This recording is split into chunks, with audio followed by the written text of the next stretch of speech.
আপনি যে মোবাইলে কল করছেন, আপনি আপনার ফ্রেন্ডের সঙ্গে যে কল করছেন, ফোন করছেন, আত্মীয় স্বজনের সঙ্গে বলুন, তা সেই কল করছেন যখন আপনি যে কথাগুলো বলছেন, আপনি যে আপনার ফ্রেন্ডের সঙ্গে কথাবার্তা যেগুলো বলছেন, সেই কথাগুলো অন্য কোনো তৃতীয় ব্যক্তি শুনছে না তো?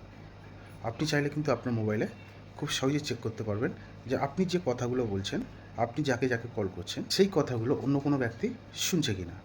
সেটা কীভাবে চেক করবেন, চলুন দেখে নিই। দেখুন, প্রথমে আপনি আপনার মোবাইলের যে ডায়ালার আছে সেই ডায়ালারটাকে আপনারা ওপেন করবেন। করার পরে এখানে আপনাকে একটা নাম্বার ডায়াল করতে হবে। নাম্বারটা দেখে রাখুন, *67# ডায়াল করে এখানে কল আছে, কলে আপনারা ক্লিক করবেন, কল করবেন। ঠিক তারপরে এখানে ঠিক এরকম একটা ইন্টারফেস শো হবে।